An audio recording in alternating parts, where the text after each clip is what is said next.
బాణముల వంటి వారు తన అంబుల పదితో నింపుకున్నవాడు ధన్యుడు.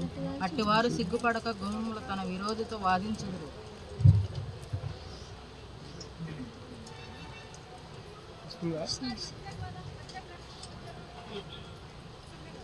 అట్టివారు సిగ్గుపడక గుమ్మములో తమ విరోధులతో వాదించుదురు. ప్రత్యేకంగా 127వ కీర్తన 3వ వచనం చూస్తే, కుమారులు యెహోవా అనుగ్రహించు స్వాస్థ్యము, గర్భఫలము ఆయన ఇచ్చు బహుమానమే. దేవుడి ఈ వాక్య భాగాన్ని మన వెనుకల్లో దీవించి ఆశీర్వదించింది కాక. చిన్న ప్రార్థన చేసుకుందాం. ప్రేమగల తండ్రి, కృపగల దేవా, మరొకసారి నీ సన్నిధికి వచ్చాను ఆయన. నీ వాక్య భాగాన్ని చదువుకున్నాం. ఈ వాక్యం ద్వారా మీరు మాతో మాట్లాడుతురండి ఆయన. మీ పరిశుద్ధాత్మ శక్తిని కుమ్మరిస్తురండి, కొలతలేని ఆత్మని నింపుతురండి ఆయన. సహాయపడుతురండి ప్రభా. ఈ వాక్యాన్ని విరిచి వడ్డిస్తున్నామని ఎవరైతే వింటున్నారో వారి హృదయాల్లో ఫలింపజేస్తున్నామని, ఈ వాక్యం ద్వారా నూతన మనసు, నూతన ఆత్మను కలిగింపజేసి వారి కుటుంబాల్లో ఈ గర్భ ఫలాన్ని ఏ విధంగా ఉపయోగించుకోవాలో మీరే తెలియజేస్తున్నామని, పిల్లలే కాకుండా తల్లిదండ్రులు కూడా ప్రభా నీ సన్నిధిలో ఎలా గడపాలో మీరే మాకు నేర్పుతున్నామని, నిలబడే దాసును కూడా సిలువ చాటును మరుగుపరుచుకోమని ఈ సమయాన్ని మీకే అప్పచెప్పుకుంటూ యేసుక్రీస్తు పరిశుద్ధ నామమున ప్రార్థించి వేడుకొంచున్నాము తండ్రి. ఆమేన్. ఆమేన్. Praise Lord. మరోసారి ప్రభువైన యేసుక్రీస్తు నామములో అందరూ కూడా వందనాలు. 127వ కీర్తన 3వ వచనం చదువుకుంటే, కుమారులు యెహోవా అనుగ్రహించు స్వాస్థ్యము, గర్భఫలము ఆయన ఇచ్చు బహుమానం. కుమారులు యెహోవా అనుగ్రహించు స్వాస్థ్యం, గర్భఫలము ఆయన ఇచ్చే బహుమానం. జ్యోతికి బహుమానాన్ని దేవుడిచ్చాడు. ఏ బహుమానాన్ని దేవుడిచ్చాడు చెప్పండి? ఏ బహుమానాన్ని? ఏ జ్యోతి? చక్కటి కుమారుణ్ణి దేవుడు అనుగ్రహించాడు. గర్భఫలం. దేవుని మందిరంలో చేరి దేవుని అడిగితే, దేవునికి మొరపెడితే ఎంతో మంది సేవకులు, సంఘం, విశ్వాసులు అందరూ కూడా ప్రార్థన చేయటం ద్వారా దేవుడు చక్కని కుమారుణ్ణి ఇచ్చాడు. అంతకుముందే కుమార్తెనిచ్చాడు, ఇప్పుడు కుమారుణ్ణి ఇచ్చాడు. ఆ కుమారుణ్ణి కానీ కుమార్తెను కానీ దేవుని సన్నిధిలో మనం పెంచాలి. దేవుని సన్నిధిలో మనం ఏం చేయాలి? ఏం చేయాలి జ్యోతి? చెప్పాలి, నీకే ఇవ్వాలి మొత్తం. ఏం చేయాలంటే దేవుని సన్నిధిలో, ప్రమేలక్క ఏం చేయాలంటే దేవుని సన్నిధిలో పెంచాలి. ఈరోజు మనం బిడ్డలిచ్చేదాకా, లేకపోతే కుమారులు కానీ కుమార్తెలు కానీ, కుమారుడైనా పర్వాలా, కుమార్తె అయినా పర్వాలా, లోకం ఎట్లా అనుకున్నా సరే దేవుడిచ్చిన బహుమానాన్ని దేవుని కొరకు పెంచే వాళ్ళంగా ఉండాలి. అన్న గారు ఎంతో ప్రార్థన చేశారు. ఎవరు? అన్న. 1 సమూయేలు 1వ అధ్యాయం 20వ వచనం చదవండి. 1 సమూయేలు 1వ అధ్యాయం 20వ వచనం. 1 సమూయేలు 1:20 చదవండి. కనుక హన్న గర్భము ధరించి దినములు నిండినప్పుడు ఒక కుమారుని కని, నేను యెహోవాకు మొక్కుకొని వీనిని అడిగితిననుకొని వానికి సమూయేలను పేరు పెట్టెను. హన్నా గురించి తెలుసు మనందరికీ. ఎంతో ఎంతో దుఃఖంతో, కన్నీటితో ప్రార్థన చేసింది. ఎంతో మంది ఎన్నో మాటలు అన్నారు. నువ్వు దేవుని నమ్ముకున్నాగా, నీకు పిల్లలు లేరుగా, లేకపోతే నువ్వు దేవుని నమ్ముకున్నావు, నీకంతా కీడే జరుగుతుందిగా, రకరకాల మాటలు ఉండొచ్చు. తోడి కోడలు కూడా ఏం చేసిందంట? తోటి కోడలు కూడా విసిగించిందని బైబిల్లో ఉంది. ఎన్నో వచనంలో ఉందంటే 6వ వచనంలో, పెనిన్న యెహోవా ఆమెకు సంతు లేకుండా చేసిన హేతును బట్టి ఆమె వైరియగు పెనిన్న ఆమెను విసిగించుటకై ఆమెకు కోపము పుట్టించుచు వచ్చెను. ముఖ్యంగా బయట వాళ్ళకంటే చెప్పండి, శత్రువులు ఎవరుంటారు చెప్పండి? బయట వాళ్ళకంటే ఇంట్లో వాళ్ళే శత్రువులు ఎక్కువగా. ఇంట్లో వాళ్ళే శత్రువులుగా ఉంటారు. పైకి మంచిగానే ఉంటారు కానీ భార్య భర్తకి శత్రువు అయితే, భర్తే భార్యకి, లేకపోతే అన్నదమ్ములే, అక్కచెల్లెళ్ళే, వీళ్ళు ఎట్లా బాగుపడతారో నేను చూస్తా అనుకుంటారు. పైకి మాత్రం మంచిగానే ఉంటారు. ఇక్కడ తోడుగోడలో పెనిన్న విసిగిస్తా ఉందంట. ఏమేమో అన్న ప్రార్థనా పరులారు, ప్రార్థన చేస్తూ ఉంటుంది, ప్రార్థనకు పోతూ ఉంటుంది. నీకు పిల్లలు లేరని విసిగించి ఇంకా ఏం చేసిందంట? కోపం తెప్పించిందంట. కోపము. అయితే అన్న తగాదా పెట్టుకోవాలా, లేకపోతే ఇంకేం చేయాలా? దేవుని సన్నిధిలోకి మాత్రం పోయింది. దేవుని సాకుని దగ్గరికి వెళ్ళింది, ప్రార్థన చేస్తూ వచ్చింది. చక్కని కుమారుడిని దేవుడు అనుగ్రహించాడు. అదే 20 వచనంలో చదువుకున్నాం మనం. కనుక అన్న గర్భము ధరించి దినములు నిన్నప్పుడు ఒక కుమారుని కని, నేను యెహోవాకు మొక్కుకొని వీనిని అడిగితుననుకొని వానికి సమూయేలును పేరు పెట్టెను. యెహోవాను మొక్కుకొని దేవుడు నాకు అనుగ్రహించాడని సమూయేలని పేరు పెట్టాడు. కాబట్టి ఈ ఉదయకాల సమయంలో దేవుడి జ్యోతికి కూడా చక్కటి కుమారుని అనుగ్రహించాడు. తల్లిగా తండ్రిగా ఏం చేయాలి? ఒక తల్లిగా ఒక తండ్రిగా ఈరోజు మనం ఏం చేయాలి? మనందరం కూడా తల్లిదండ్రులుగా ఉన్నాం.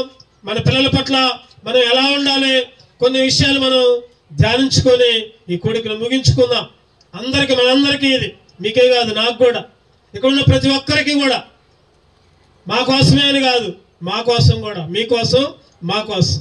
మన పిల్లల్ని దేవుని సన్నిధిలో ఏ విధంగా పెంచాలి? దేవుడు మనకు అనుగ్రహించిన బహుమానాలని ఏ విధంగా ఉపయోగించుకోవాలి? ఏ విధంగా ఆ బహుమానాన్ని దేవునికి అర్పించుకోవాలి? చూడండి, మొదటి సమూయేలు 1వ అధ్యాయం 24వ వచనం చదువుకుందాం. మొదటి సమూయేలు 1:24. పాలు మాన్పించిన తరువాత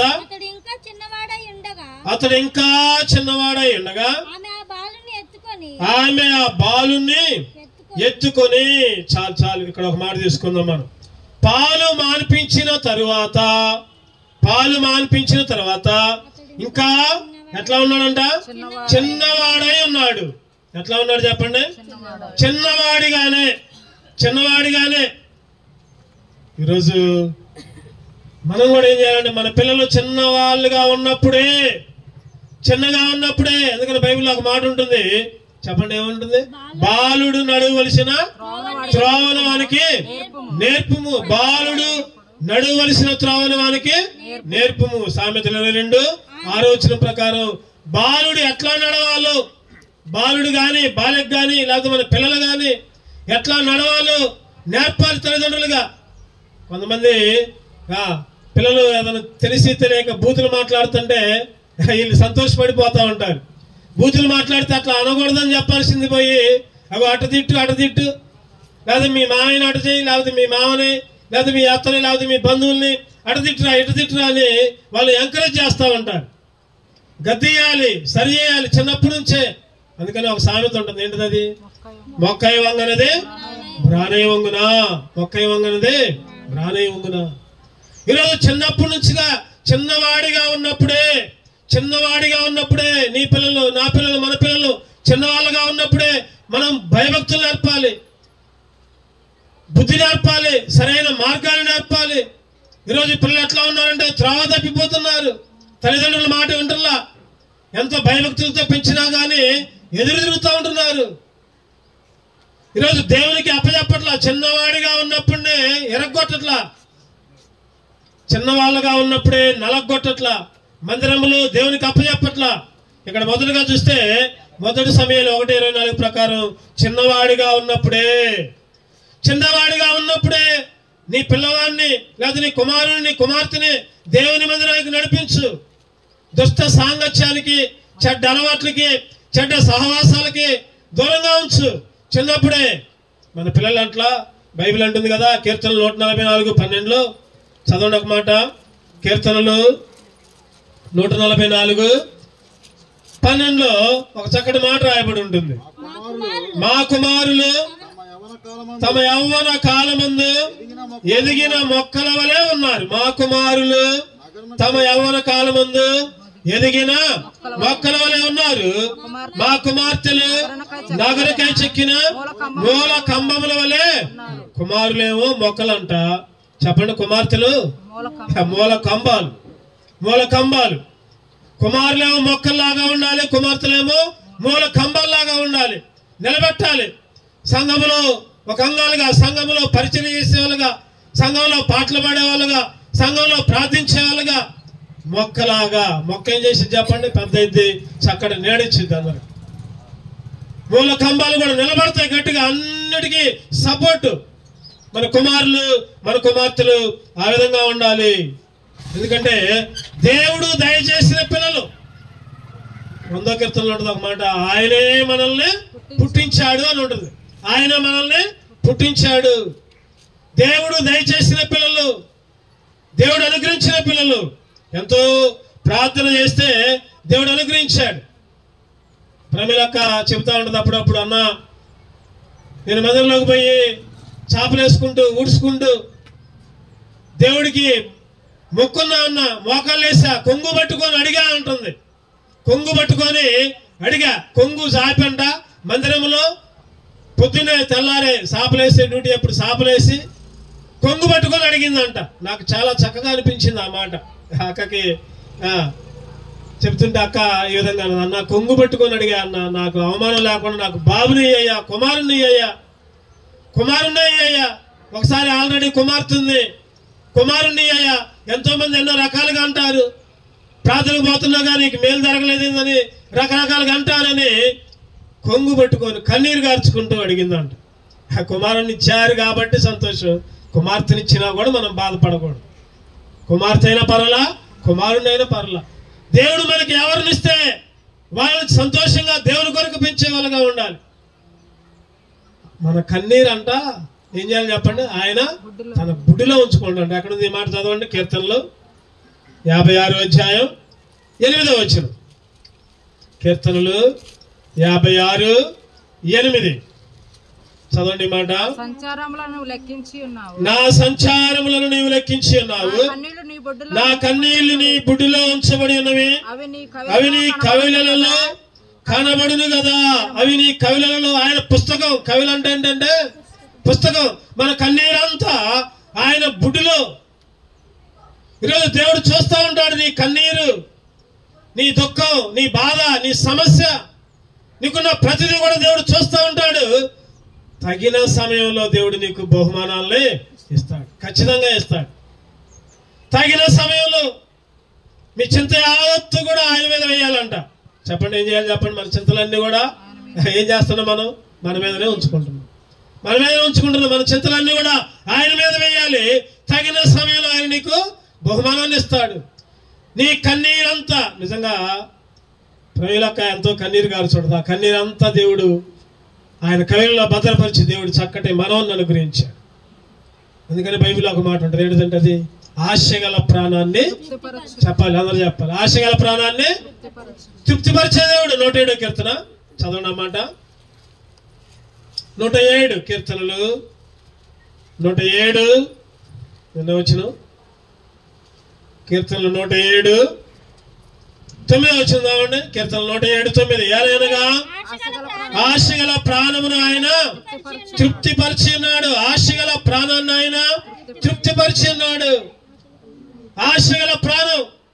ఈరోజు నువ్వు నేను దేవునికి మొరపెట్టి దేవుని దగ్గర కన్నీరు గార్చి దేవుని దగ్గర పొందుకుంటే దేవుడు మన ప్రాణాలని మనకి తృప్తిపరుస్తాడు. మనకి ఏది కావాలంటే అది ఇస్తాడు ఆయన చిత్త ప్రకారం. ఒకసారి మనం అడిగినా కూడా దేవుడు ఇయ్యడు, ఎందుకంటే ఆయన చిత్తం కాదు.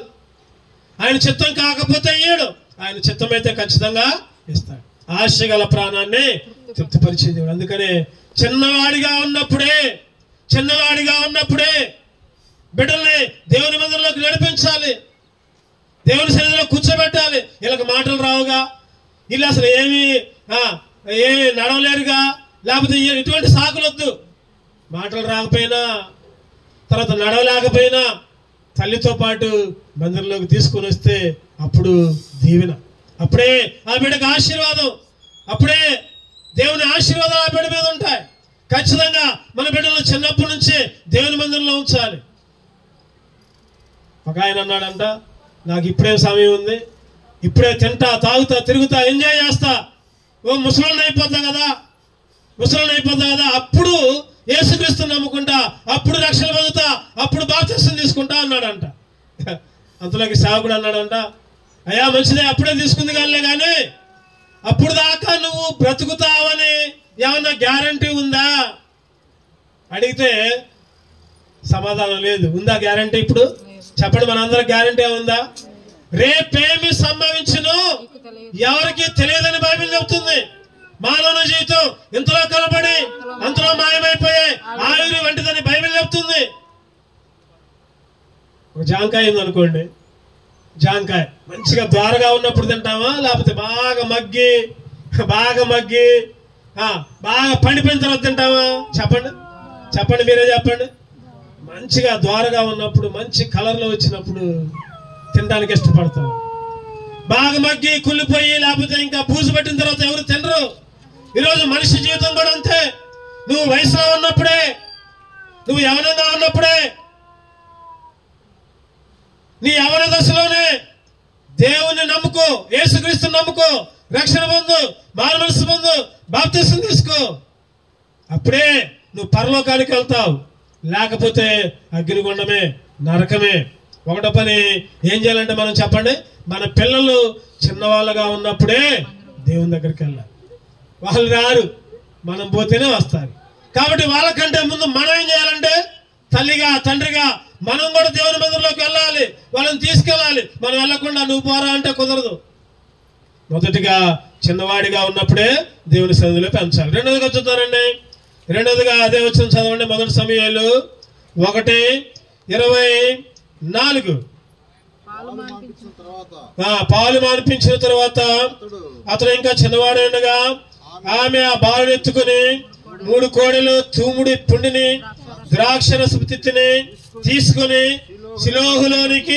సిలోహులోని మందిరమునకు వచ్చును. ఎక్కడికి వచ్చిందంటే చెప్పండి, రెండో పని ఎక్కడికి వచ్చింది? ఆమె మందిరములోనికి వచ్చింది. మందిరములోనికి, మందిరం అంటే చెప్పండి, మందిరం అంటే దేవుని ఇల్లు. మందిరం అంటే దేవుని ఇల్లు, దేవుని సన్నిధి. మందిరం అంటే దేవుడు ఆశీర్వదించే స్థలం.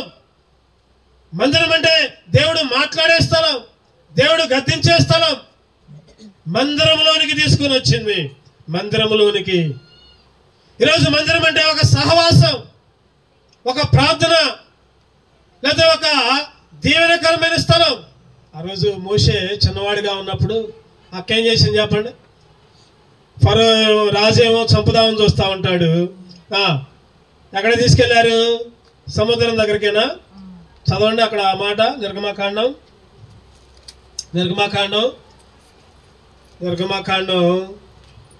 8వ వచనంలో ఉంది ఆ మాట. 3వ వచనం, 2వ అధ్యాయం 3వ వచనం. 2వ అధ్యాయం 3వ వచనం. తరువాత ఆమె వాని దాచలేక వాని కొరకు ఒక జమ్ము పెట్టె తీసుకొని దానికి జగటమన్నును కీలును పూసి అందులో ఆ పిల్లవాడిని పెట్టి ఏటి ఒడ్డున జమ్ములో దాన్ని ఉంచగా. ఎవరి గురించి రాయబడింది ఇక్కడ? మోషే గురించి. మోషేని చంపుదామని చూస్తా ఉంటాడు రాజు. అందరి పిల్లల్ని, చిన్నపిల్లలందరినీ చంపాలని ఆజ్ఞ. అటువంటి సందర్భంలో మోషే చక్కని కుమారుడిని దేవుడు అనుగ్రహించాడు. ఆ మోషే పుట్టినప్పుడు ఏం జరిగిందంటే, మరి బయట ఉంటే చంపుతారు, మరి ఏం చేయాలి? దాయాలి. ఎక్కడ దాచిందంట? జమ్ము పెట్టె తీసుకుందంట. దానికి జగటమన్ను కీలు పూసి అందులో ఆ పిల్లవాడిని పెట్టి ఏటియుడున జమ్ములు, జమ్ము పెట్టె, జమ్ము కీలు జగట. దేని గుర్తండి? మందిరానికి గుర్తు, ప్రార్థన గుర్తు, సహవాసానికి గుర్తు. ఈరోజు నువ్వు కూడా ఒక జమ్ము పెట్టె లేదా ఒక జగటమన్ను, ఒక కీలు జమ్ములో దాయాలి. నీ పిల్లల్ని దాయాలి. లోకంలో పడకుండా, సైతాన్ కింద పడకుండా, సైతాన్ సహవాసాలు లేకుండా మందిరములో దాయాలి. ప్రార్థన, సహవాసములు ఎప్పుడైతే నీ పిల్లల్ని పెంచుతావో అప్పుడే దీవెన. అందుకని దావీదు గారు అంటారు, 2 సమయాలు 7వ అధ్యాయం 29వ వచనం చదవండి. 2 సమయాలు 7:29.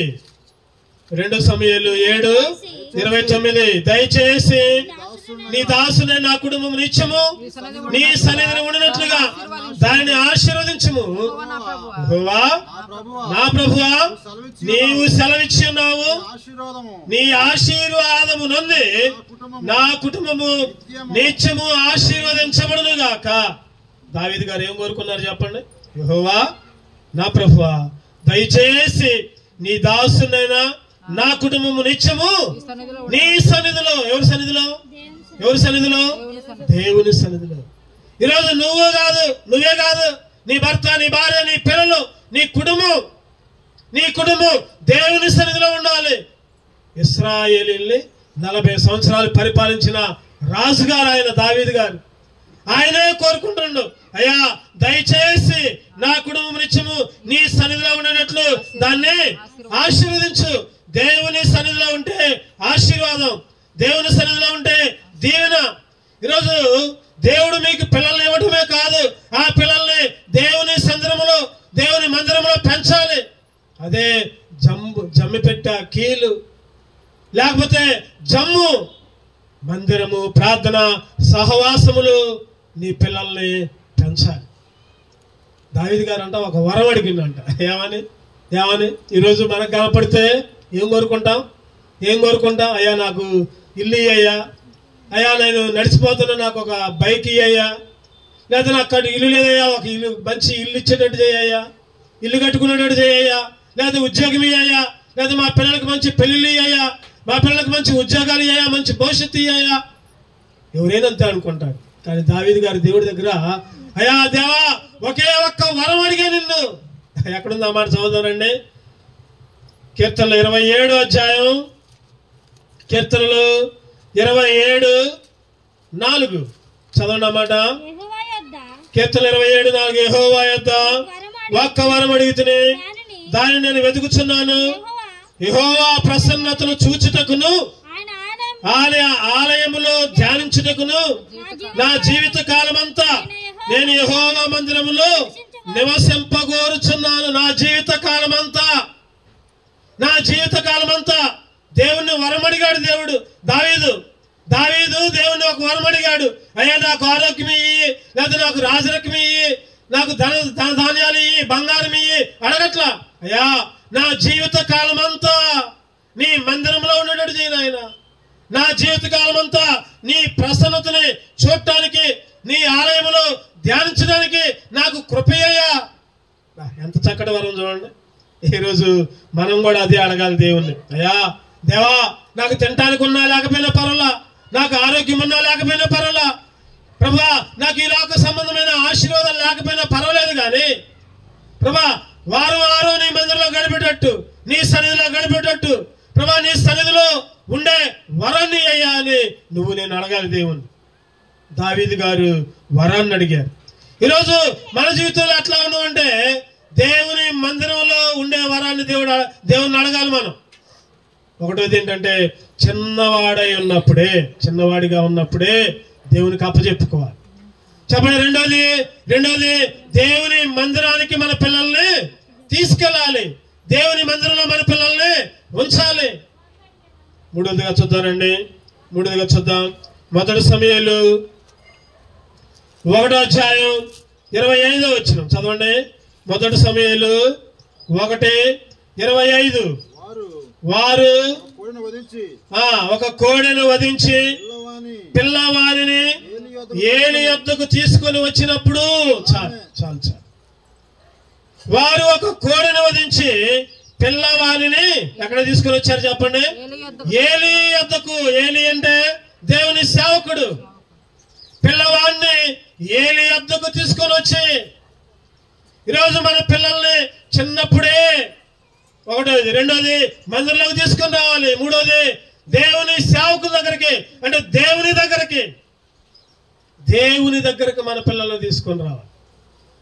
ఈరోజు మన పిల్లల్ని ఎక్కడికెక్కడికో తీసుకొని పోతా ఉంటాం, సైతాన్ దగ్గరికి, లేకపోతే లోకంలో ఇంకా రకరకాలైన ప్రదేశాల దగ్గరికి, లేకపోతే డాన్సుల దగ్గరికి, లేకపోతే ఇంకేదో చెడ్డవాడి దగ్గరికి తీసుకెళ్తాం. కానీ చాలా మంది పిల్లల్ని దేవుని దగ్గరికి తీసుకొని రాలేకపోతున్నారు, దేవుని మందిరంలోకి తీసుకొని రాకపోతున్నారు.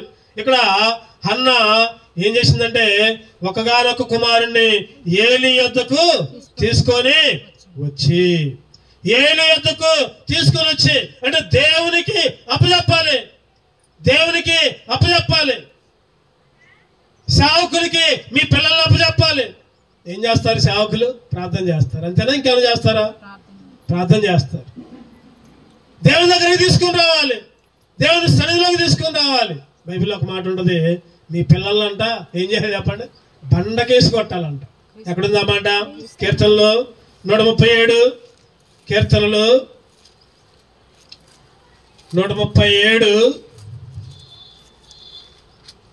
9వ వచనం. 137:9 నీ పసి పిల్లల్ని పట్టుకొని వారిని బండకేసి కొట్టువాడు ధన్యుడు. మీ పసిపిల్లల్ని ఎక్కడ కొట్టాలంట? బండకేసి. మీ కోపం వచ్చిందేమో మీ పిల్లల్ని బండకేసి కొట్టమంటే. ఒక ఆయన అన్నాడంట నేను బైబిల్లో ఉన్నదే చేశా, అయినా నన్ను జైల్లో పెట్టారు అన్నాడంట. బైబిల్లో ఉన్నదే చేశా, బైబిల్ మాటల ప్రకారమే చేశా, నన్ను జైల్లో పెట్టారు అన్నాడంట. సేవకుడు అడిగిందంట, అయ్యా ఎందుకయ్యా జైల్లోకి వచ్చినావు, ఏం తప్పు చేసినవయ్యా అంటే, నేను ఏం చేశాను గారు, నేను బైబిల్లో ఏది ఉంటే అదే చేశా, మీ పిల్లల్ని బండకేసి కొట్టు అని ఉంది. నేను మా పిల్లగాడిని తీసిపోయి బండకేసి కొట్టా, వాడికి ఏం కాలు ఇరిగింది, వాళ్ళ అమ్మ కేసు పెట్టింది, నన్ను జైల్లో పెట్టారు అన్న. ఈరోజు చాలా మంది వితండవాదం చేస్తారు, బైబిల్లో ఉందే అంటారు, కానీ దాని అర్థాన్ని తెలుసుకో. ఏం చేసినాయి అంటే, ఒక బైబిల్లో ఉందిగా మీ పిల్లల బండకేసి కొట్టమని, అదే చేసా అంటున్నాడు. బైబిల్లో ఉంది బండకేసి కొట్టమంటే దాని అర్థం చెప్పండి. ఆ బండ ఎవరు? ఎన్నో వచనంలో ఉంది, ఎక్కడుంది ఆ మాట? 1 కొరింథీ 10:4 చదవండి ఒక మాట. 1 కొరింథీ 10:4 అందరూ ఆత్మ సంబంధమైన ఒకే పానీయమును పానం చేసిరి, ఏలనగా తమ్ముడు వెంబడించిన ఆత్మ సంబంధమైన బండలోనిది త్రాగిరి, ఆ బండ క్రీస్తే. ఆ బండ చెప్పండి, మీ పిల్లల బండకేసి కొట్టమంటే ఏం చేయాలి? క్రీస్తు అనే బండ దగ్గరికి తీసుకొని రావాలి. క్రీస్తు అనే బండకేసి మీ పిల్లల్ని బాధలమంటే క్రీస్తుకి అప్పచెప్పాలి, దేవునికి అప్పచెప్పాలి. వాళ్ళు ఎక్కడికి పోయినా, ఏ పరిస్థితుల్లో ఉన్నా దేవుని మందిరంలో గడిపేటట్టు చేయాలి. ఒక అన్నదంట కొడుకుతో, అయ్యా నాన్న మీ నాన్న లేడు, నేను ఒక్కదాన్ని నిన్ను సాగుతున్నా, నువ్వేం చేయక్కర్లేదు, రోజు పొద్దున్నే దేవుని మందిరంలోకి పో, ప్రార్థన చేసుకో, మళ్ళీ వచ్చిన తర్వాత దేవుని మందిరంలో ప్రార్థన చేసుకొని రా, నేను నిన్ను అది ఒక్కటే కోరుకుంటున్నారా అన్నాడు. పాప వాడు చిన్నప్పుడు అమ్మ అంతే చేస్తానమ్మా అన్నాడు. రోజు పొద్దున్నే స్కూల్కి పోయేటప్పుడు మందిరంలోకి పోయి ప్రార్థన చేసుకోవటం, సాయంత్రం మందిరంలోకి వచ్చి ప్రార్థన చేసుకోవటం. రోజు తల్లి మాట జవదాట్ల. వాడు 2వ తరగతి అప్పుడు అంతే చేసిండు, 5వ తరగతి అప్పుడు అంతే చేసిండు, 10వ తరగతి అప్పుడు అంతే చేసిండు, ఇంటర్మీడియట్, డిగ్రీ, గొప్ప చదువు చదివిండు, అన్నిట్లో ఫస్ట్ క్లాస్. చెడ్డ అలవాట్లు ఒక్కట్లేవు, చెడ్డ సహవాసాలు లేవు. ఏం చేస్తాడు చెప్పండి? రోజు పొద్దున్నే లేవటం, మందిరం దగ్గర పోవటం, ప్రార్థన చేసుకోవటం, మళ్ళీ వెళ్ళటం స్కూల్కో కాలేజీకో, మళ్ళీ రావటం, ప్రార్థన చేసుకోవడం, ఇంటికి రావటం, తల్లికి సహాయం చేస్తాడు. నిజంగా దేవుడు ఆ బిడ్డను దీవించాడు. గొప్ప కలెక్టర్ అయిందంట ఆయన. చెప్పండి, ఏమయ్యాడు? కలెక్టర్ అయినా కూడా తల్లి మాట జవదాట్ల. కలెక్టర్ అయినా కూడా ఆ కారుని తీసుకొని పోయి చర్చి దగ్గర పోవటం, ప్రార్థన చేసుకోవడం, పోవటం, మళ్ళీ వచ్చిన తర్వాత ప్రార్థన చేసుకోవటం, రావటం. ఈరోజు మన పిల్లల పరిస్థితి ఎట్లా ఉంది? మన పిల్లలు ఏదన్నా ఆదివారం రాండ్రా అంటేనే నేను వస్తాలే పాము నువ్వు అంటారు, తర్వాత రాదు. ఈరోజు క్రీస్తు అనే బండకి మన పిల్లల్ని బాధ. ఎప్పుడు చిన్నప్పటి నుంచే, పసిపిల్లలుగా ఉన్నప్పుడే. అందుకనే దేవుడు ఒక మాట అన్నాడు, చిన్న పిల్లల్ని నా యొద్దకు రానియండి, వారిని ఆటంకపరచమాకండి, వారిని ఏమాత్రం కూడా ఆటంకపరచొద్దు, పరలోక రాజ్యం వాళ్ళదే. ఈరోజు పిల్లల మందిరానికి వస్తే కొంతమంది తల్లిదండ్రులు, అరే పోకూడదురా అక్కడికి, మనం పోకూడదురా, మందిరానికి రానియరు, చర్చిలో గడపనియరు. ఏ మందిరానికి వచ్చి బాగుపడుతుండగా, మందిరానికి వచ్చి చెడ్డ అలవాట్లు, చెడ్డ మాటలు, ఈరోజు బయట ఉండే, చర్చిలోకి రాకుండా బయట ఉండే తినటం, తాగటం, చెడ్డ సహవాసాలు, చెడ్డ ఆలోచనలు, అవన్నీ చేస్తే బాగానే ఉండదు తల్లిదండ్రులకి. మందిరంలోకి వచ్చి బాగుపడతానంటే మాత్రం మందిరంలోకి పంపరు. ఈరోజు అందుకనే మన పిల్లలు ఏం చేయాలంటే దేవుని మందిరంలోకి పంపించాలి. క్రీస్తనే బండకేసి మన పిల్లల్ని బాధాలి. ఈరోజు చాలా మంది తల్లిదండ్రులు బిడ్డల్ని ఏం చేస్తారంటే, అరే నువ్వు అక్కడికి పో, లేకపోతే నువ్వు వచ్చేయి, నువ్వు ఇచ్చేయి. డబ్బు మాయలో పడుతున్నారు. పిల్లలు కూడా ఎట్లా ఉన్నారంటే డబ్బు మాయలో పడుతున్నారు. డబ్బు ఉంటే చాలు, కష్టపడుతున్నారు, పొద్దున్నే పోతున్నారు, ఏదో తెచ్చుకుంటున్నారు, తర్వాత తాగుతున్నారు, ఎంజాయ్ చేస్తున్నారు. ఈరోజు డబ్బు అనే మాయలో పడి జీవితాలను నాశనం చేసుకుంటున్నారు యవనస్తులు. ఒకసారంట ఒక యవనస్తుడు ఎడారి నుంచి ప్రయాణం చేయాల్సి వచ్చింది. ఎడారి నుంచి చాలా 2-3 కిలోమీటర్లు ఇసుకలో ప్రయాణం చేయాల్సి వచ్చింది. ఎడారి తర్వాత ఒక చిన్న పల్లెటూరు ఉంది, అక్కడికి వెళ్ళాలి అనుకున్నాడంట. మరి అంత దూరం నడిచిపోవాలి కదా అనుకుని ఒక వాటర్ క్యాన్, 2 వాటర్ బాటిల్ పట్టుకొని ఇటొక 4 తగిలించుకొని ఒక సంచిలో పెట్టుకొని వెళ్తూ ఉన్నాడంట. ఎడారి నుంచి ప్రయాణం చేస్తూ ఉంటున్నాడు. ఎడారిలో ఎండ ఎక్కువ, ఇసుక కాలుతూ ఉంటుంది. మధ్యలో దాహం అయితే మంచిగా లాగొచ్చులే అనుకున్నాడు, పోతూ ఉన్నాడు. కొద్ది దూరం బాగానే డబ్బులు కట్ట కనపడిందంట. ఏం కనపడింది చెప్పండి? డబ్బులు కట్ట. అబ్బా, మా దేవుడు నన్ను కరుణించిండ్రా, దేవుడు నన్ను ఆశ్రయించుకుని ఆ డబ్బులు కట్ట తీసుకున్నాడు. మంచి నోట్లు, 500 రూపాయల నోట్లు, 100 రూపాయల నోట్లు తీసుకున్నాడు. మంచిగా జేబుల్లో పెట్టుకున్నాడు. మంచిగా జేబులన్నీ ఫుల్ అయిపోయినాయి. మళ్ళీ వెళ్తా ఉన్నాడు. జేబుల నిండా కట్ల. ఇంటికి పోయి నా ఇష్టం వచ్చినట్టు అనుభవించవచ్చు అనుకున్నాడు. పోతా ఉన్నాడు. ఇంకొద్దిగా దూరం పోయేసరికి వాడికి వెండి కనపడిందంట. ఏం కనపడింది చెప్పండి? వెండి. అరే, జేబులో ఏమున్నాయి? డబ్బులు ఉన్నాయి. ఎక్కడ పెట్టుకోవాలో తెలియలా. వెండి కనపడింది. సంఖలో ఏమున్నాయి? బాటిల్లో ఉన్నాయి. ఇటుపక్క ఒక సంచి తీశాడు. ఒక సంచి దించాడు. ఆ బాటిల్లో ఉన్న నీళ్ళన్నీ కింద పోసి ఆ వెండిని ఆ బాటిల్లో నింపాడు. నింపి ఇక ఆ సంచి తగిలించుకున్నాడు. అబ్బా, జేబుల్లోనేమో డబ్బులున్నాయి, సంచిలోనేమో ఏముంది? వెండి ఉంది. ఇంకా కొద్ది దూరం పోయాడు. ఇంకా కొద్ది దూరం బాగానే ఈసారి బంగారం కనపడింది. ఈసారి ఏం కనపడింది? బంగారం. అబ్బా, ఇక సంతోషానికి అవదలేవు. ఇక వెంటనే ఇటు పక్క ఉన్న సంచి కూడా దించాడు. ఆ బంగారపు వాటిని తీసుకొని వచ్చి ఈ బాటిల్లో ఉన్న నీళ్లు కూడా అన్ని పడబోసి ఏం నింపాడు చెప్పండి? ఆ బాటిల్లో కూడా బంగారాన్ని నింపాడు. ఆ చైన్లు, ఉంగరాలు అన్ని, ఆ బంగారాన్ని ఈ బాటిల్ నింపాడు. ఇటు పక్క బాటిల్లోనేమో వెండి ఉంది చెప్పండి. ఇటు పక్క బాటిల్లోనేమో ఏముంది? బంగారం ఉంది. జేబుల్లో ఏమున్నాయి మామ? రాయల మామ ఏమున్నాయి? డబ్బులు ఉన్నాయి. అబ్బా, ఇక లోపల సంతోషం మామూలుగా లేదు. ఎగురుకుంటూ పోతున్నాడు. కొద్ది దూరం పోయింది. ఇంక ఎంత దూరం నడిచినా కూడా ఆ ఊరు రావట్లేదు. ఎండ, పైనేమో ఎండ, కిందేమో కాళ్ళు కాలుతున్నాయి. కొద్ది దూరం పోయిండు. దాహమైంది. మంచినీళ్ళు అయింది. ఉన్నాయా మంచినీళ్ళు? ఎక్కడా లేవు మంచినీళ్ళు. అయ్యో మంచినీళ్ళు అయితే ఎట్లా? దాహం అవుతుంది ఎట్లా? కింద పోసి నీళ్ళు మళ్ళీ వస్తాయా? రాదు. ఇంకేముంది? కొద్ది దూరం వెళ్ళే పోదాం అనుకుని నడుస్తూ ఉన్నాడు.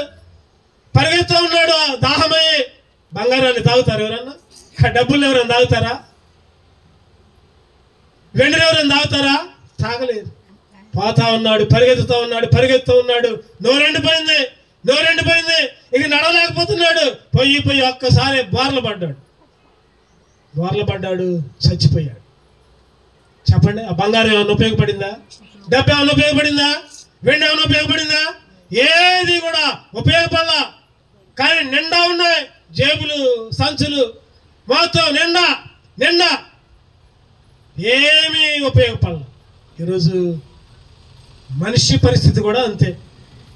ఈరోజు నువ్వు ఏదేదో సంపాదించుకుందామని, తిందామని, తాగుదామని ఎన్నో ప్రయత్నాలు చేసుకుంటూ ఏదో లోకంలో ఏదో గొప్పవాడిగా ఉందామని ప్రయత్నం చేస్తున్నావు. కానీ మరి చనిపోయిన తరువాత నువ్వు ఎక్కడికి పోతావో ఎవరైనా ఆలోచించారా?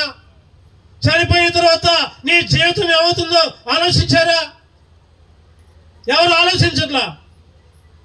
ఉంది, తింటున్నాం, తాగుతున్నాం, సుఖిస్తున్నాం, అంతే. చచ్చిపోయిన తర్వాత నాకెందుకు? నేను ఆమెను చూసి వచ్చిందా? ఒక ఆమె అన్నది, అమ్మా యేసుక్రీస్తుని నమ్ముకోమ్మా, పరలోకానికి పోతావు అంటే అవునదే, అయ్యా నువ్వు పోతే చాలయ్యా, పో నువ్వే పో, నేను బాపైనా ఏం కాదులే అంటాం. ఈరోజు చాలా మంది ఎట్లా ఉన్నారంటే ఈ బ్రతుకు కోసమే ఆతృత పడుతున్నారు. మానవ జీవితం ఎట్లా ఉందంటే, మానవ జీవితం బైబిల్ ఉంటుంది కదా, కీర్తనలు 9:10 మానవుని వయస్సు 70 సంవత్సరాలు, 80 అధిక బలం ఉంటే 80 అవి కూడా ఆయాసకరాలు, దుఃఖదినం.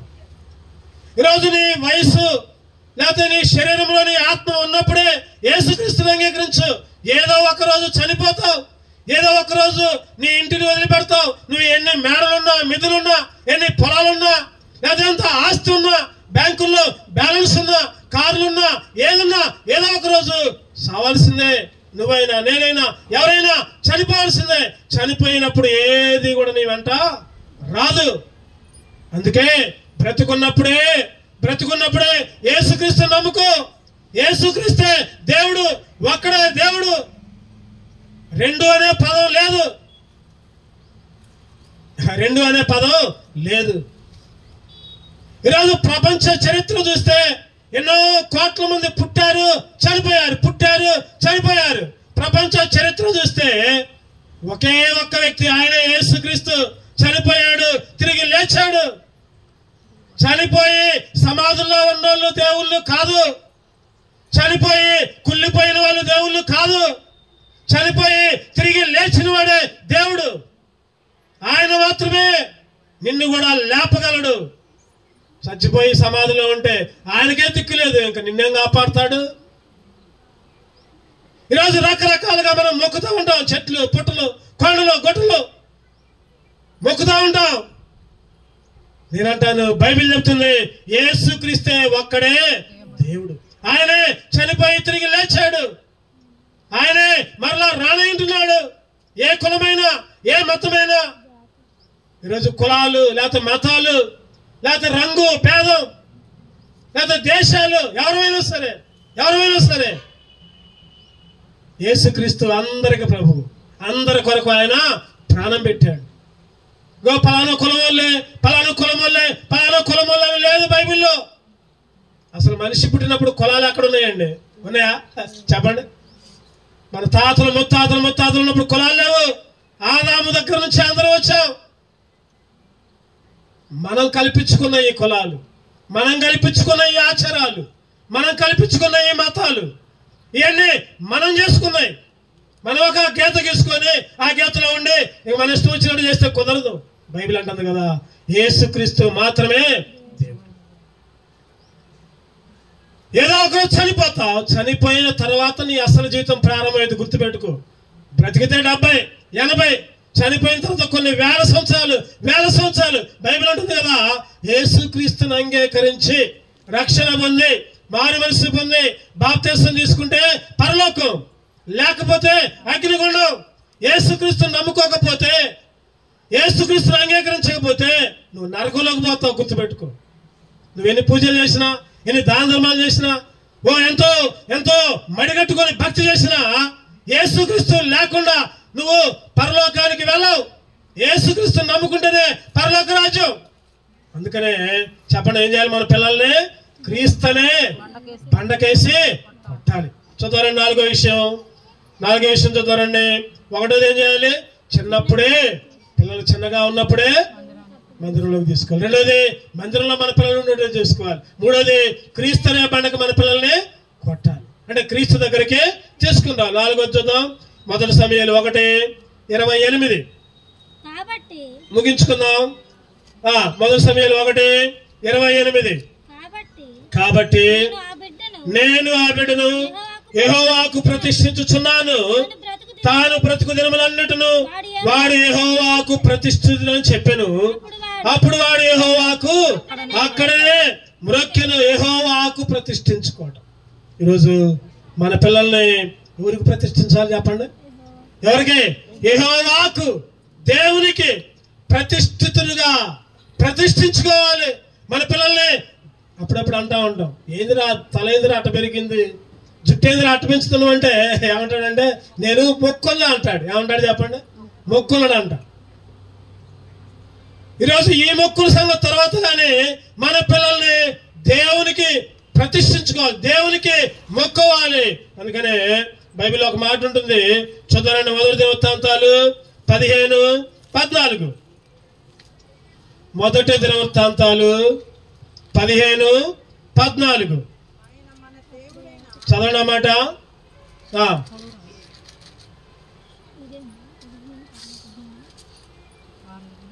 అప్పుడు మొదటి దినవృత్తాంతాలు 347 పేజీ 15:14. అప్పుడు యాజకులను లేవీయులను ఇశ్రాయేలీయుల దేవుడైన యెహోవా మందసమును తెచ్చుటకై తమ్మును తాము ఏం చేశారు చెప్పండి? ప్రతిష్ఠించుకున్నారు. తమ్మును తామే. ఈరోజు మనమే దేవునికి ప్రతిష్ఠించుకోవాలి, దేవునికి ప్రతిష్ఠించుకోవాలి. క్రీస్తుకు మొదటి పేతురు 3:16 చదవండి. మొదటి పేతురు 3:16. మొదటి పేతురు 3:16. నిర్మలమైన మనసాక్షి కలిగిన వారై మీలో ఉన్న నిరీక్షణ గురించి మిమ్మల్ని హేతు అడుగు ప్రతివానికి సాత్వికముతోను భయముతోను సమాధానము చెప్పుటకు ఎల్లప్పుడూ సిద్ధముగా ఉండి మీ హృదయములందు క్రీస్తును ప్రభువుగా ప్రతిష్ఠించండి. క్రీస్తును ప్రభువుగా ఎక్కడ మీ హృదయాల్లో క్రీస్తుని ప్రతిష్ఠించండి. యేసు క్రీస్తుని మీ హృదయాల్లో, మీ చేత పనులు కాదు. నేను ప్రార్థనకు పోతున్నా అంటే కుదరదు, లేకపోతే నేను సందాయిస్తానంటే కుదరదు, లేకపోతే నేను అది మొక్కున్నా అంటే కుదరదు, లేకపోతే నేను అది చేస్తున్నా అంటే కుదరదు. నీకు నువ్వే నీ హృదయాన్ని దేవుడికి, నీ హృదయాన్ని దేవుడికి. ఇగో నేను ఎంత డబ్బిస్తున్నా ఇంత డబ్బిస్తున్నా అంటే డబ్బులు దేవుడికి కావాలా? డబ్బులు ఏమక్కర్లా దేవుడికి. దేవుడు కోరుకునేది ఏంటి? నీ హృదయాన్ని యేసుక్రీస్తుకి ప్రతిష్ఠించు. అప్పుడే నీకు ఆశీర్వాదం. కీర్తనలు 147:13. కీర్తనలు 147:13 చదవండి ఒక మాట. ఆయన నీ గుమ్మముల గడియలు బలపరిచి ఉన్నాడు, నీ మధ్యను నీ పిల్లలను నీ పిల్లల్ని చెప్పండి ఏం చేశాడంట? ఆశీర్వదించాడు. నువ్వు దేవునికి ప్రతిష్ఠించుకో, నీ పిల్లల్ని దేవునికి ప్రతిష్ఠించు, దేవుని మందిరానికి అప్పచెప్పు. దేవుడు నీ గుమ్మాలని బలపరచడమే కాదు, నీ పిల్లల్ని మంచి గోధుమ పంటతో ఎట్లా అంట మంచి గోధుమ పంట. అందుకని ఒక పాట ఉంటుంది, ఏంటిదా పాట? పిల్లలను ఆశీర్వదించి బలపరచని గుమ్మము, పిల్లలను ఆశీర్వదించి బలపరచని గుమ్మము, మంచి గోధుమ పంటతో తృప్తిపరచు వాడని, మంచి గోధుమ పంటతో తృప్తిపరచు వాడని, దేవునికి స్తోత్రము గానము చేయుటయే మంచిది. దేవునికి స్తోత్రము గానము చేయుటయే మంచిది. చెప్పండి ఏ మంచిది? దేవునికి స్తోత్రం, దేవునికి గానం చేయాలి, దేవునికి ప్రతిష్ఠించుకోవాలి. ఈరోజు చాలా మంది చాలా వాటికి బానిసలుగా ఉంటున్నారు. చాలా మంది అనుకుంటున్నారు కదా, నాకు మేళ్ళు ఉన్నాయి, నాకు మిద్దెలు ఉన్నాయి, దేవుడు నన్ను ఆశీర్వదించిండు, ఇంకా నేను మందిరానికి ఎందుకు వెళ్ళాలి, ఇంకా నేను దేవునికి ఎందుకు మొరపెట్టుకోవాలి. ఒక ఆయన అంట, నిజంగా జరిగిన సంగతి, ఒక ఆయన సేవ చేస్తా ఉన్నాడు, పరిచయం చేసుకుంటూ కాలినడకలో 2-3 వేసుకొని స్వార్థ ప్రకటిస్తున్నాడంట. అంతలోకి అదే దారిలో ఒక మంచి వ్యక్తి నల్లటి కారు, పెద్ద కారులో నల్ల కళ్ళద్దాలు పెట్టుకొని ఇన్షర్ట్ చేసుకొని షూటు బూట్ వేసుకొని అదే దారిలో దిగిందంట. ఆ సేవ చేసే వ్యక్తిని చూసి, అరే నువ్వా, ఏంట్రా మనం చదువుకునేటప్పుడు బాగా చదువుకున్నావుగా, నువ్వేంటి ఎట్లా ఉన్నావు, ఏంటి ఎట్లా రోడ్లప్పుడు తిరుగుతున్నావు పాటలు పాడుకుంటూ, ఏంటి ఆ పుస్తకం ఏంటి? బైబిల్ పట్టుకొని పాటలు పాడుకుంటూ పోతుంటే ఆ కారులో ఉన్న వ్యక్తి దిగి గుర్తుపట్టి పలకరించి, నేను చూడు ఎట్లా ఉన్నాను, ఇగో నా కారు చూడు, నాకేదో ఎంతమంది ఉన్నారో చూడు. నాకు ఎన్నో షాపులు ఉన్నాయి, నాకెంతో ఆస్తి ఉంది, మేడ ఉంది, మెతులు ఉన్నాయి, కార్లు ఉన్నాయి, బంగ్లాలు ఉన్నాయి. అరే నువ్వేంట్రా ఎట్టున్నావు? నేను చూడు ఎంత దీవించబడ్డాను. ఎందుకురా నువ్వు దేవుణ్ణి నమ్ముకుని నాతో పాటు రారాదు అన్నాడంట. ఏమన్నాడంట? అయ్యా నాకు అయ్యేమొద్దు, లోకంలో ఉన్న ఏమొద్దు, నాకు దేవుడుంటే చాలు. దేవుని సేవ చేసుకుంటూ బ్రతుకుతా అనుకొని సేవ చేస్తున్నాడంట. ఊరూరు తిరుగుతున్నాడు, స్వార్థ పరిచయం చేస్తున్నాడు. ఆ రోజులు గడిచాయి, సంవత్సరాలు గడిచాయి. 10 సంవత్సరాలు అయిపోయిన తర్వాత ఇప్పుడు ఈ సేవకుడు కారులో తిరుగుతున్నాడు. ఒక మంచి కారు ఇచ్చాడు దేవుడు, చక్కటి బృందాన్ని ఇచ్చాడు. స్వార్థ పరిచయం చేసుకుంటూ మళ్ళీ కారులు అక్కడ పెట్టి మళ్ళీ పరిచయం చేసుకుంటూ స్వార్థ చెప్పుకుంటూ వస్తున్నాడంట, పాటలు పాడుకుంటూ వస్తున్నాడంట. మళ్ళీ కారు ఎక్కుతున్నాడు, పోతుంటే ఒక దగ్గర రైల్వే గేట్ వచ్చింది. గేట్ దగ్గర కారు ఆపితే ఒక వ్యక్తి 2 కాళ్ళు ఇరిగాయి, కుంటివాడుగా 2 సంకల్లో కర్రలు పట్టుకొని నడుచుకుంటూ వచ్చి చేత్తో ఒక బొచ్చు పట్టుకొని ఆ కారులో కూర్చొని ఆయన దగ్గరకు వచ్చి, అయ్యా కొద్దిగా భిక్షమేయండి అని అడుగుతున్నాడంట. ఈ కారులో ఉన్న సేవకుడు చూసి దిగి గుర్తుపెట్టారే, అరే నువ్వా ఒకప్పుడు కారులో తిరిగావుగారా, ఒకప్పుడు కళ్ళజోడు పెట్టుకున్నా తిరిగావుగా, ఒకప్పుడు షూటు బూట్ వేసుకొని పెద్ద ఆస్తిమంతుడిగా ఉన్నావుగా, ఏంట్రా నీ కాళ్ళు ఎందుకు ఇరికాయరా, ఏంట్రా ఎట్లా ఉన్నావు ఏంట్రా చెప్తున్నాడంట. అరే అప్పుడు బాగానే ఉన్నా, ఎన్నో బీర్ షాపులు తిన్నా, తాగా, ఇష్టం వచ్చినట్టు జీవించా. బీర్ షాపులోనే ఉన్నా, బీరు తాక్కుంటూ, మందు తాక్కుంటూ, ఏది పడితే తిని జీవించా. ఒకనొక రోజు ఇంటి దగ్గరకు పోతే నా భార్య నన్ను ఎలగొట్టింది. నా భార్య అక్రమ సంబంధం పెట్టుకుంది, వేరొక వాళ్ళతో సంబంధం పెట్టుకుంది. నేనేమో షాపులోనే ఉండేవాడిని, నేనేమో మందు తాగే పనిలోనే ఉండేవాడిని. ఇంటి దగ్గర నా భార్య ఏమో అక్రమ సంబంధం పెట్టుకుంది, వాడితో ఉండి నన్ను ఎలగొట్టించింది ఇంట్లో నుంచి. నేను వెళ్ళిపోయా. మతి స్థిమితం లేక పిచ్చోడిగా తిరిగి బజార్లో తిరుగుతుంటే యాక్సిడెంట్ అయింది. నా కాళ్ళు 2 ఇరిగాయి, నన్ను ఎవరు పట్టించుకోవాలా. చివరికి ఈ విధంగా అడుక్కొని తిరుగుతున్నా అన్నాడు. చెప్పండి, దేవుని ఆశీర్వాదం గొప్పదా? ఈ లోక సైతాను ఆశీర్వాదం గొప్పదా? ఒక పక్కేమో సైతాను ఆశీర్వాదం, ఇంకో పక్కేమో దేవుని ఆశీర్వాదం. ఈరోజు చాలా మంది అనుకుంటున్నారు నాకేం తక్కువ, ఇష్టం వచ్చినట్టు చేస్తున్నా, ఎంజాయ్ చేస్తున్నా. ఈ లోకములో సైతాను ఆశీర్వాదం క్షణకాలం ఉండేది, ఏదో ఒక రోజు నిన్ను విడిచిపెట్టేది. సైతాను ఆశీర్వాదం నిన్ను విడిచిపెట్టేది. దేవుని ఆశీర్వాదం నువ్వు చనిపోయినా కూడా పరలోక రాజ్యానికి చేర్చింది. చెప్పండి, ఎక్కడ చేర్చింది? నువ్వు ఈ లోకంలో ఏమీ లేకపోవచ్చు, తినడానికి లేకపోవచ్చు, ఉండటానికి ఇల్లు లేకపోవచ్చు, ధనం లేకపోవచ్చు, డబ్బు లేకపోవచ్చు, లేకపోతే ఇంకేమీ లేకపోవచ్చు. దేవుని నమ్ముకుంటే చాలు. చనిపోయిన తర్వాత దేవుడు బ్రతుకున్నప్పుడే దీవిస్తాడు. ఒకవేళ దీవించకపోయినా పర్లా, చనిపోయిన తర్వాత యుగాలు పరలోక రాజ్యంలో ఉంటావు. నువ్వు ఈ లోకంలో దేవుడు లేకుండా, దేవుడు నమ్ముకోకుండా, దేవుని మందిరంలో గడపకుండా, ఏదో పై భక్తి చేసుకుంటూ నాకేం తక్కువ లేదని జీవిస్తూ ఉంటే ఏదో ఒకరోజు అన్ని కూడా నిన్ను విడిచిపెట్టి వెళ్తాయి. ఏది నీతో ఉండదు. చెప్పండి, ఒకప్పుడు కార్లు, బంగళాలు, ఇప్పుడేమో కుంటోడిగా అడుక్కు తింటున్నాడు.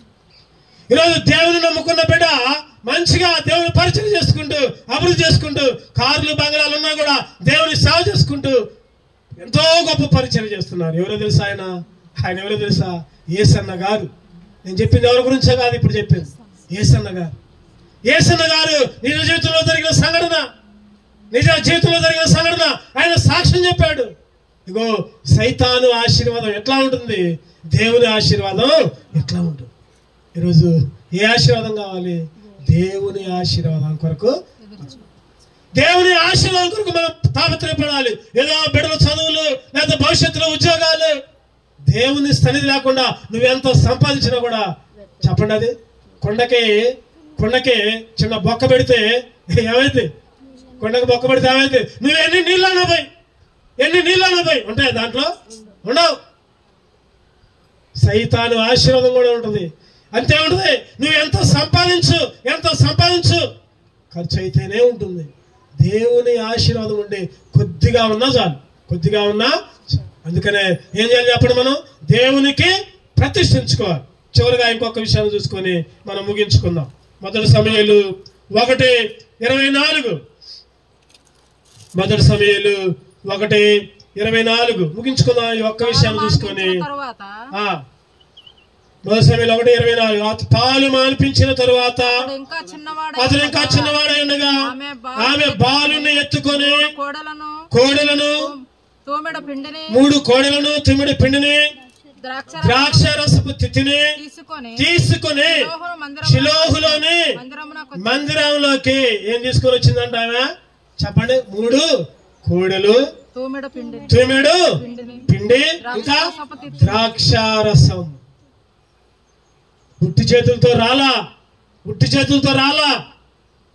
దేవుడు చక్కటి కుమారునిచ్చాడు, గర్భాన్నిచ్చాడు. ఏం చేసింది? మొదటగా చిన్నవాడై ఉండగానే, ఒకటోది. రెండోది మందిరంలోకి తీసుకొని వచ్చింది. మూడోది క్రీస్తుకి అప్పచెప్పింది. నాలుగోది ప్రతిష్ఠించుకుంది. ఐదోది ఏం చేసిందంటే 3 కోడెలు, తూమెడు పిండి, ద్రాక్ష రసపు తిత్తు దేవునికి తీసుకొని వచ్చింది. దేవుని కొరకు కృతజ్ఞత అర్పణలు తీసుకొని వచ్చింది. ఈరోజు దేవుని దగ్గరికి ఉట్టి చేతులతో మనం పోకూడదు. దేవుడు మనకిచ్చిన బహుమానాలకి ప్రతిగా దేవుని దగ్గరికి ఏదో ఒకటి తీసుకుని వెళ్ళాలి. దేవుని దగ్గరికి ఏదో ఒకటి చెప్పండి. ఉట్టి చేతులతో నేనంట దేవుని దగ్గరికి ఉట్టి చేతులతో వెళ్ళొద్దు. చాలా మంది అనుకుంటారు కదా, ఉట్టి చేతులతో వెళ్ళొద్దు అంటే ఒక 1000 రూపాయలు, 2000, 10,000 కానుక, అది కాదు నేను అనేది. దేవుని దగ్గరికి డబ్బులు కాదు ముఖ్యం, దేవునికి 3 ఇవ్వాలంట. దేవునికి ఏమి ఇవ్వాలి చెప్పండి? 3 ఇవ్వాలి. ఏంటి చెప్పండి? ఒకటోది దేవునికి నీ సమయాన్ని ఇవ్వాలి. ఏమి ఇవ్వాలి? ఒకటోది సమయాన్ని ఇవ్వాలి. దేవుని కొరకు నువ్వు సమయాన్ని ఇవ్వాలి. దేవుడికి సమయం అంటే ఇగో ఈరోజు మీటింగు 10:30 నుంచి 12:30 దాకా, లేకపోతే 1 గంట దాకా. ఈ 3 గంటలు దేవుని సమయాన్ని ఇవ్వాలి. దేవుని దగ్గర కూర్చోవాలి. చూస్తే ఇంట్లో కూడా కాంపట్లేదు నాకు, ఎక్కడ ఇంట్లో వాళ్ళు కూడా కాంపట్లే అక్కడ. దేవునికి సమయాన్ని ఎట్లా? ఆదివారం 3 గంటలు దేవునికి ఇవ్వాలి. ఆదివారం నువ్వు ఎక్కడున్నా, ఎంత పెద్ద ఉద్యోగం చేసినా దేవుని మందిరంలో గడపాలి. రోజుకి 2:20 దేవుని సన్నిధిలో గడపాలి. ప్రార్థన చేసుకోవాలి, బైబిల్ చదువుకోవాలి, దశమ భాగం. ఈరోజు చాలా మంది అనుకుంటున్నారుగా, నాకు 10,000 వస్తున్నాయి, ఒక 1000 దేవుడికి ఇస్తే చాలే, లేకపోతే నాకు 100 రూపాయలు వస్తున్నాయి, ఒక 10 రూపాయలు ఇస్తే చాలే, లేకపోతే నాకు ఒక 5,000 పెన్షన్ వస్తుంది, ఒక 500 దేవుడికి చందా ఇస్తే చాలే. దేవుడికి నీ డబ్బక్కర్లా, గుర్తుపెట్టుకోవాలి మాట. దేవుడికి నీ డబ్బక్కర్లా. మరీ ముఖ్యంగా దేవుడికి నీ హృదయాన్ని, సమయాన్ని. ఒకటోది సమయాన్ని ఇవ్వాలి, రెండోది బలాన్ని ఇవ్వాలి. రెండోది ఏం చేయాలి చెప్పండి? బలాన్ని. నీ బలం అంటే ఏంటి? మనం ఈరోజు ఎన్నో పనులు చేస్తున్నాం. ఒక సామెత ఉంది, కోటి విద్యలంట కూటి కోసమేనంట. కోటి విద్యలు కూటి కోసం. ఈరోజు డబ్బుల కొరకు ఏదో పనులు చేస్తున్నాం. మనం బలాన్ని ఖర్చు పెడుతున్నాం. మరి దేవుని కొరకు నువ్వేమైనా పని చేస్తున్నావా? దేవుని మందిరంలో చాపలేస్తున్నావా? దేవుని మందిరాన్ని నూడుస్తున్నావా? లేకపోతే దేవునికి ఏదైనా పని చేస్తున్నావా? దేవుని స్వార్థ ప్రకటిస్తున్నావా? దేవుణ్ణి నిజ దేవుడిగా చెబుతున్నావా? దేవుణ్ణి ప్రకటిస్తున్నావా? బలాన్ని ఇవ్వాలి, సమయాన్ని ఇవ్వాలి. నీకు ఇష్టమైతే డబ్బులు ఇస్తే ఇవ్వకపో. డబ్బులు ఇవ్వాలని బలవంతం లేదు. గుర్తుపెట్టుకోండి. మేము డబ్బులు ఇస్తాం, మేము చర్చికి రావంటే కుదరదు. మేము డబ్బులు ఇస్తాం, మేము పనులు ఏమి చేయమంటే కుదరదు. దేవుని పనులు చేయాలి, దేవునికి సమయాన్ని ఇవ్వాలి, తర్వాత నీ డబ్బులు. అప్పుడే నీవు ఇచ్చే దశంభాగాలు కానీ దేవునికి అర్పితమవుతాయి. దేవుడు వాటి ద్వారా నిన్ను ఆశీర్వదిస్తాడు. ఏదో నేను డబ్బులు ఇచ్చాలి అంటే కుదరదు. నువ్వు దేవుని నమ్ముకోకుండా, అసలు నేనంట రక్షణ పొందకుండా, బాప్తిసం తీసుకోకుండా నువ్వు 5 పైసలు కూడా సందా వేయొద్దు. అవి దీవెనకరం కాదు, అవి ఆశీర్వాదకరం కాదు. రక్షణ పొంది, మారు మనసు పొంది బాప్తిసం తీసుకుంటేనే సందా వేయి, లేకపోతే సందా కూడా వేయకపోయినా ఏం కాదు. దేవునికి డబ్బులు కాదు ముఖ్యం, దేవునికి నీ హృదయం ముఖ్యం. నిన్ను నమ్ముకోకుండా, రక్షణ పొందకుండా నువ్వు ఎంత సందా ఇస్తే ఏం ఉపయోగం? ఒక ఆయన అంటే దొంగతనం చేసింది. ఏం చేసింది చెప్పండి? దొంగతనం చేస్తే 10,000 వచ్చినాయి. 10,000లో 1,000 తీసుకొని వచ్చి, దేవుడా నాకు దొంగతనంలో సహాయం చేశావు, ఎవరు నన్ను పట్టుకోలా, ఇగో 1,000 రూపాయలు నీకు దశంభాగం ఇస్తున్నా అన్నాడు. దేవుడు స్వీకరిస్తాడా? చెప్పండి. దొంగతనం చేసే డబ్బులు దేవుడికి ఎందుకు? నువ్వు రక్షణ పొందకుండా, నువ్వు ఈ లోకంలో సంపాదించుకుంటూ దేవుని మందిరాన్ని అగ్గొట్టి, దేవుని సన్నిధిని అగ్గొట్టి నువ్వు సంపాదించుకొని ఆ డబ్బులు దేవుడికి ఇస్తానంటే వాటి ద్వారా నీకుంటుందేమో తృప్తి ఇచ్చావని, కానీ దేవుడు వాటి ద్వారా నీకు ఆశీర్వాదాలు ఇవ్వడు. దేవుని మందిరంలో గడుపు. దేవునికి నీ సమయాన్ని దేవుని మందిరంలో, లేకపోతే ఇంకేదైనా పనులు, దేవునికి సంబంధించిన పనులు కల్పించుకొని చేయాలి. ఏం పనులు లేవు నాకేం చెప్పట్లా కాదు, కల్పించుకొని దేవుని కొరకు నేనేం పని చేయగలనా, నీ బలాన్ని ఎట్లా ఉపయోగిస్తావా దేవుని కొరకు, నీ బలాన్ని, నీ సమయాన్ని. చివరగా నీకు ఇష్టమైతే డబ్బులు ఇవ్వకపోయినా పర్వాలా, దేవుడు నిన్ను దీవించాలనుకుంటే ఇయ్యి, లేకపోయినా పర్వాలా. ముఖ్యంగా నీ హృదయాన్ని దేవుడికి ఇయ్యి. నీ హృదయాలన్నీ పాపాలు ఉంచుకొని నేను అక్కడికి పోయి మునుగొత్తా, ఎక్కడికి పోయి మునుగొత్తా, ఎక్కడ స్నానం చేస్తా, నీ పాపం పాదు. గుర్తుపెట్టుకో. ఏదో పాపాలన్నీ చేసి, ఇగో నేను ఇవాళ పొద్దున్నే చన్నెలతో స్నానం చేశా, నా పాపం అంతా పోయిందనుకుంటే నీ భ్రమ. గుర్తుపెట్టుకో. నువ్వు నీ హృదయాన్ని మార్చుకో. నీ హృదయంలో చెడ్డ ఆలోచనలు తీసేయి. నీ హృదయాన్ని దేవుడికి. అందుకనే ఇక్కడ హన్నా ఏం చేసింది చెప్పండి? ఏం చేసింది? తుమ్మెడి పిండి, ఇంకా 3 కోడెలు, ఇంకా ద్రాక్ష రసం తీసుకొని దేవుడికి ఇచ్చింది. ఆ రోజు విధవరాలు అనుకుంది కదా, కొద్దిగా పిండి ఉంది, కొద్దిగా నూనె ఉంది. ఏమనుకుంది చెప్పండి? ఒక అప్పం చేసుకొని తిని చచ్చిపోదాం అనుకుంది. అంతలోకి ఏలి అవునుడు, అమ్మా ఏదైనా ఉంటే పెట్టమ్మా అన్నాడు. ఏం చేసింది ఆమె? వెంటనే పెట్టింది. నాకు లేకపోయినా పర్లేదు అని పెట్టింది. నీ పిండి తక్కువ చేయడు దేవుడు, నీ నూనె కూడా. ఈరోజు దేవునికి మనం ఏది ఇచ్చినా, దేవుని మందిరంలో పనిచేసామనుకోండి, దేవుడు మనకు చక్కటి ఆరోగ్యం ఇస్తాడు. గుర్తుపెట్టుకోండి.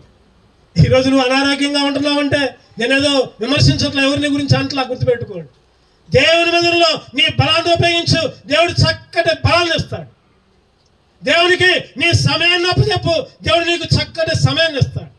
దేవునికి నీ కానుకలు ఇయ్యి, నీకు వచ్చిన దాంట్లో ఏదో కొద్ది భాగం దేవుడికి ఇయ్యి, దేవుడు నీకు రెట్టింపుగా ఆశీర్వదిస్తాడు. దేవునికి మనల్ని మనం సమర్పించుకునే వాళ్ళంగా అయ్యాలి. బైబిల్లో ఒక మాట ఉంటే చదువుకుందాం. 2 కొరింథీ 9వ అధ్యాయం చివరిగా ముగించుకుందాం ఒక 5 నిమిషాల్లో. 2 కొరింథీ 9, 6, 7 వచనాలు చదవండి. కొంచెముగా విత్తువాడు కొంచెముగా పంట కోయను, సమృద్ధిగా విత్తువాడు సమృద్ధిగా పంట కోయను అని ఈ విషయమై చెప్పుచున్నాను. కింద ఉంది, సనుక్కోకుండా, బలవంతం కాకుండా ప్రతివాడు నీ హృదయంలో నిశ్చయించుకున్న ప్రకారం ఈవలను దేవుడు ఉత్సాహంగా ఇచ్చే వాళ్ళని ప్రేమిస్తాడు. ఉత్సాహంగా ఇచ్చే వాళ్ళని దేవుడికి నీ సమయాన్ని, నీ బలాన్ని దేవునికి కానుక్క. నువ్వు ఎక్కడెక్కడో ఉండే బదులు, ఎక్కడెక్కడో ఏదేదో చేసే బదులు, ఫిలిప్పీలకు రాసిన పత్రికలో ఒక మాట ఉంటుంది, అందరూ సొంత కార్యంలోనే. అందరూ ఏ కార్యాలంట? సొంత కార్యాలంట. దేవుడి పనులు వస్తుంది చేయట్లేదు. అందుకని ఒక భక్తులు ఒక పాట రాస్తాడు. ఏంటంటే ఆ పాట, భక్తిహీనులాతో నివసించుట కంటెను నీ మందిరావరణములో ఒక్క దినము గడుపుట. పాడదాం అందరూ. భక్తిహీనులాతో నివసించుట కంటెను నీ మందిరావరణములో ఒక్క దినము గడుపుట 1000 దినాల కంటే శ్రేష్టమైనది, 1000 దినాల కంటే శ్రేష్టమైనది. కానుకానైతిని నీ సన్నిధిలో కానుకానైతిని నీ సన్నిధిలో. ఏం కావాలి చెప్పండి? దేవుని సన్నిధిలో నీకు నువ్వే, నాకు నేనే, మనకు మనమే ఒక కానుక. ఒక చెప్పాలందరూ చెప్పాలంటే కానుక. మనమే ఒక కానుక. మనం డబ్బులు లేకపోతే అదో ఇదో అయి కాదు, మనమే ఒక కానుక. దేవునికి ఒక కానుకగా మనల్ని మనమే సమర్పించుకోవాలి. ఈరోజు పిల్లలు కలిగిన మనం, ఈరోజు ముఖ్యంగా దేవుడు చక్కటి కుమారుని ఇచ్చాడు జ్యోతికి, వినయ్కి. మీరేం చేయాలంటే, మీరే కాదు ఇక్కడ ప్రతి ఒక్కరు కూడా మొదటిగా చెప్పండి, చిన్నవాడై ఉండగానే. రెండవదిగా దేవుని మందిరాలకి మన పిల్లల్ని అప్పచెప్పాలి. మూడవదిగా క్రీస్తు అనే బండకేసి మన పిల్లల్ని బాధాలి. నాలుగవదిగా దేవునికి ప్రతిష్ఠించుకోవాలి. ఐదవదిగా దేవునికి మన పిల్లల్ని, మన సమయాన్ని, మన బలాన్ని, మన గురించిన దశభాగాల్ని దేవుడికి ఇవ్వాలి. ఈ 5 పనులు నువ్వు చేసి చూడు, దేవుడు అంతకంతకు ఏంటి చెప్పండి, అంతకంతకు వర్తిల్లా చేయువాడవీవే, కాయువాడవీవే. అంతకంతకు వర్తిల్లా చేయువాడవీవే, కాయువాడవీవే. శక్తిగాల షారోను రోజా స్తుతించదమేసుని. ఈరోజు అంతకంతకు నిన్ను నన్ను దేవుడు వర్తిల్లింపజేస్తాడు. ముఖ్యంగా ఈ కుటుంబాన్ని, వినయ్ని బట్టి, జ్యోతిని బట్టి, ప్రమీలక్కను బట్టి, లేదా వరకు ఉన్న బంధువులను బట్టి ప్రతి ఒక్కరు కూడా మిమ్మల్ని మీరే ఈ 5 విషయాల్లో దేవునికి అప్పచెప్పండి. దేవుడు మీ కుటుంబాలని దీవిస్తాడు. అటువంటి కాపుదల దేవుడు మనందరికి కూడా అనుగ్రహించును గాక. దేవుడి మాటలు దీవించును గాక. ఆమేన్. కళ్ళు మూసుకుందాం, ప్రార్థన చేసుకుందాం. మన మధ్యలో ఉన్న ఎలీషా గారు